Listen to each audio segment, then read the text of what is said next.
Giniabi-abi ni Mayor Clarex Uy ang bag-ong nadugang nga city scholars ato sa wait-listed applicants assembly Julio Gis diha sa Capital University Gymnasium ning syudad. Ato sa kalihukan, gipalabi ni Mayor Clarex Uy ang pangandoy sa mga applicants nga dili mapalong ang paglaom nga makaeskwela bisan kini wala mi-qualify sa city scholarship application. Abi ninyo, usa ko kagabi na pinarmilan sa inyong mga anak mo. Binuon kita, pero nagsakripisyo ko kaya naglantaw ko sa kaugmaon sa atong mga kabatanunan upang tapat ninyo. Sa inyong kapakyasan na wala mong nakapasar, dili na mo bali-balihon na mo na ako. Kagitagaan na mong kahigayon na.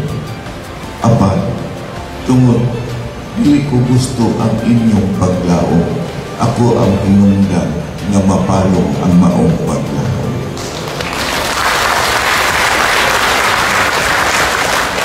Magamay madako man, maningkamot ko o malinguhan ko.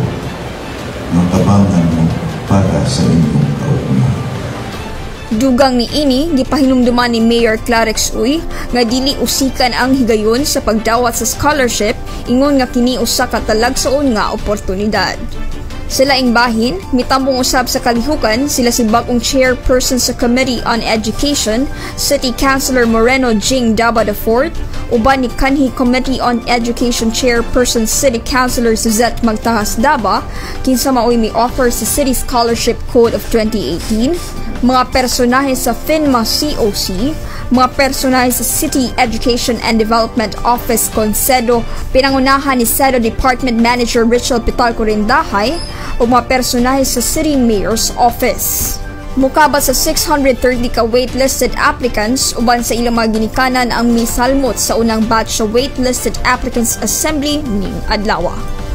Ang waitlisted applicants assembly ning adlaw usa ka patigtimbaya yung sa FINMA COC og ni Mayor Clarex Uy.